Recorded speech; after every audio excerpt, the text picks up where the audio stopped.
هي الحلقات تحفظني بآيات من القرآن، هي الحلقات تملأني بحب المصطفى العدنان، هي الحلقات تحفظني بآيات من القرآن، هي الحلقات تملأني بحب المصطفى العدنان، وأخلص نيتي دوما لرب واحد ديان بروح ملؤها. Sure Kıyamet tefsiri 1. ayetten başlayıp okuyayım inşallah. Bismillah, elhamdülillah ve salatu ve selamu ala Resulillah. Esselamu aleyküm ve rahmetullahi ve berekatuhu. Düvende diktanlağa İbn Kesir Rahimullah'ın Kur'an-ı Kerim tefsiri Uygurca tercümesi Kıyamet suresi 1. ayetinden başlayıp okuyayım inşallah. Ma'da'udu billahi mineşşeytanirracim. Sure Kıyamet Mekke'de nazil bolgan 56 ayet. Bismillahirrahmanirrahim. Nihayet şefkatlik ve mehriban Allah'ın ismi bilen başlayman.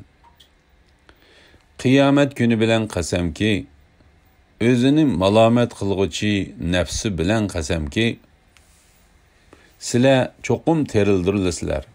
Çokum sizlerden hesap elindi.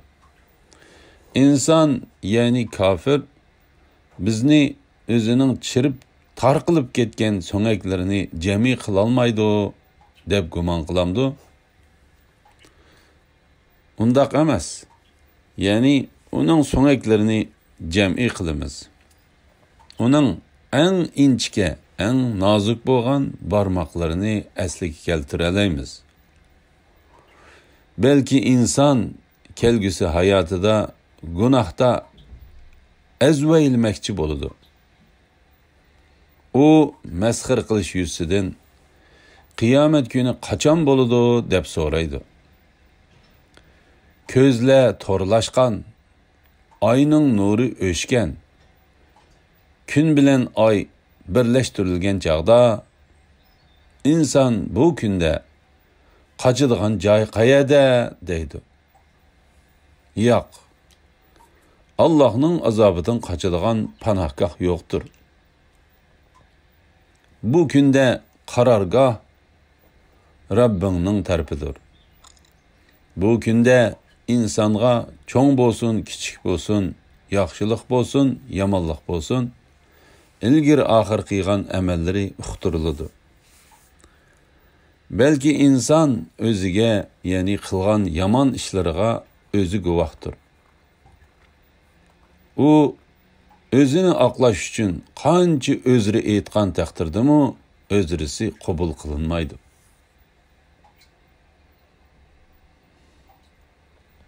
Qiyomat günü qayt terilishning bo'ladiganligiga qasam qilish va hiyla qilg'uvchilarning hiylasiga berilgan raddiya to'g'risida. Allah Taola'nın bu yerda qasam qilish bilan isbotlamoqchi bo'lgan narsasi qayt terilishning haq ekanligini isbotlaştır ve kıyamet günü ten qayt terilmeydi deydigan nadan bendilerge reddiye beriştir. Şuna Allah Teala mındaq dedi. Kıyamet günü bilen qasam ki, özünü malamet qılğıcı nefs bilen qasam ki,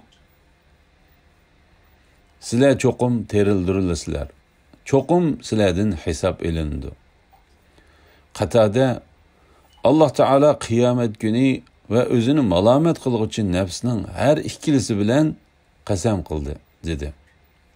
İbn Abbas ve Sa'id ibn Cübeyr Lamu şundaq dedi.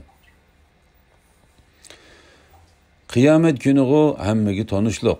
Ama ayetdeki özünü malamet qılğıcı nefsinin qandaq nefs ekenligi tövendeki alımlarının oxşaşmagan qaraşları var.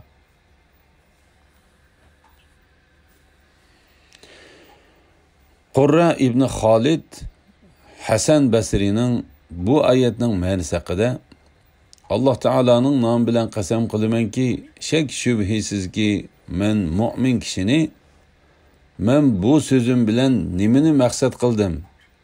Men bu bir qitimliq tamıqım bilen nimini közledim. va bu o'yin bilan nimani maqsad qildim deb o'ziga o'zim malomat qilg'uchi ko'raman va ammo yomon odamni bo'lsa o'ziga malomat qilmasdinla qadamma-qadam oldiga mong'onligini ko'raman deganligini rivoyat qildi. La ilaha illalloh Muhammad rasululloh. İbn Jarir Said ibn Jubayrning bu oyatning ma'nosi haqida u nafsidan yaxshilikqa va yomonlikqa malomat qiluvchi nafsi ko'z tutadi deganligini rivoyat qiladi. Bu haqda Ikrimadan shunday rivoyat qilindi. Ali ibn Abu Nujay Mujahidning u nafsidan yaxshi ishlarni qilmay o'tkazib o'tganligiga pushaymon va malomat qiladigan nafsi maqsad qilindi deganligini rivoyat qiladi. İnsan ya'ni kafir bizni o'zining chirib tarqilib ketgan so'ngaklarini jami qila olmaydi deb gumon qilamdi. Ya'ni inson bizni qiyomat kuni uning so'ngaklarini u yer bu yerdan to'plab o'z asliga qaytira olmaydi deb gumon qilamdi. Undaq emas. Ya'ni uning so'ngaklarini jami qilamiz. Uning eng inchga, eng nozik bo'lgan barmoqlarini asliga keltira olamiz. Ya'ni undaq emas. Biz uning so'ngaklarini hatto barmoqlariga qadar chechilib ketgan yerlardan yig'ib to'playmiz. Bizning qudratimiz so'ngaklarni to'plashga yetadi. Agar biz xohlasak insonni uning barmoqlarining uchilarini taksh qilgan holatda qilib terildiramiz. Belki inson kelgusi hayotida gunohda azvaylamoqchi bo'ladi. Said ibn Abbasning bu oyatning ma'nosi inson oldiga qadam mengishni ko'zlaydi deganlikni rivoyat qildi. Mujahid bu oyatning ma'nosi inson oldiga qarg'ulachi mangmoqchi bo'ladi deganlikdir dedi. Ali ibn Abu Talha ibn Abbasning bu oyatning ma'nosi haqida uningdan qiyomat kunini inkor qilgan kafir maqsad qilindi deganlikni rivoyat qildi. Bu oyatning ma'nosi haqida Ibn Zayd mu shunday dedi. Shunga Alloh taolo uning oqisidan mundaq dedi. U masxara qilish yusidan qiyomat kuni qachon bo'ladi deb so'raydi. Ya'ni u qiyomat kuni qachon bo'ladi deb so'raydi. Uning bu savoli qiyomatning bo'lishini yiroq sanab va qiyomat kunining haqiqiy borligini inkor qilib so'ragan savoldir. Bu vaqtda Alloh taolo mundaq dedi. Ular agar sizlar rostchil bo'lsanglar, bu va'da, ya'ni sizlar bizni qo'rqitayotgan azob qachon ishga oshadi deydi. Aytqinki, sizlarga azob uchun va'da qilingan bir kun borki, uningdan birdammi ilgari kim bo'lmaysizlar. Alloh taolo bu surada mundaq dedi. Ko'zlar to'rlashgan, ya'ni ko'zlar aloqazodi bo'lib ketadi. Bu vaqtda Alloh taolo mundaq dedi. Bu kunda ular boshlarini ko'tarib, olg'a qarab chopadi. Ko'zlari ejilib qoladi. Tingir qilganlikdan dillari aql idrokdan xoli bo'lib qoladi. Ya'ni ular aloqazodi bo'lib, u yerga qaraydi. Lekin ular bek qo'rqib ketganlikdan ularning ko'zlari bir narsa ustida to'xtab turmaydi.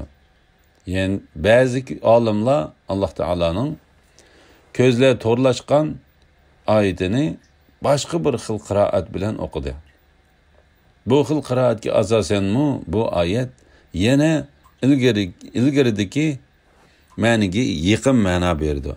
Ya'ni qiyomat kuni ko'zlar u kundagi ahvollarning qo'rqinchli va ishlarning ig'ir ekanligidan aloqazodi bo'lib chekchiyib va to'rlashib ketadi. La ilaha illalloh Muhammad rasululloh.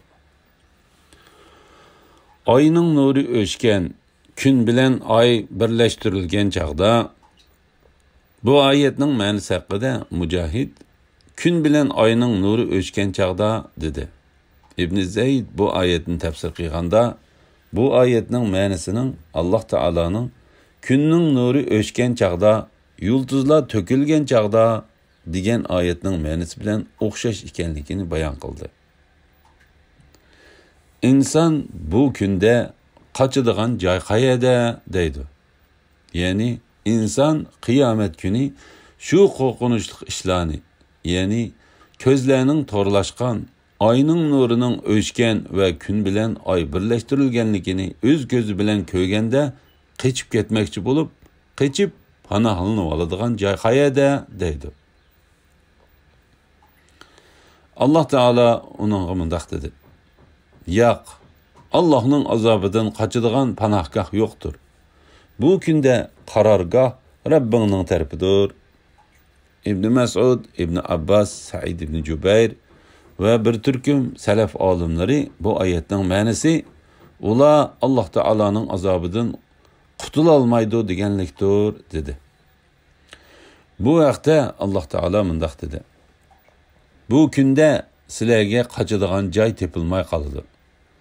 Qilmishlaringlar, nomi amallaringlarga yeziqliq bo'lganligi, a'zoyinglar uningga guvoh bo'lganligi uchun sizlar uni inkor qila olmaysizlar. Shuningdek, Alloh taolo bu surada mundaq dedi. Yo'q, Allohning azobidan qochadigan panohgoh yo'qdir. Ya'ni sizlar uchun sizlar panohlanib oladigan yer yo'q. Shunga Alloh taolo mundaq dedi. Bu kunda qarorgoh Rabbingning tarafidir. Qiyomat kuni insonning barliq qilmishlarining uning oldida bo'ladiganlik to'g'risida. Bu kunda insonga cho'ng bo'lsin, kichik bo'lsin, yaxshilik bo'lsin, yomonlik bo'lsin, ilgir oxir qilgan amallari uqtiriladi. Ya'ni insonga ko'nisi bo'lsin, yengisi bo'lsin, burunqisi bo'lsin, keyingisi bo'lsin, kichiki bo'lsin va cho'ngi bo'lsin, qilgan hamma qilmishlari uqtiriladi. Bu vaqtda Alloh taolo mundaq dedi. Ular qilgan etkenlerining hammasining nomi amaliga xotirlanganligini ko'rdi. Rabbing hech odamga zulm qilmaydi. Alloh taolo shuningdek bu yerda mundaq dedi.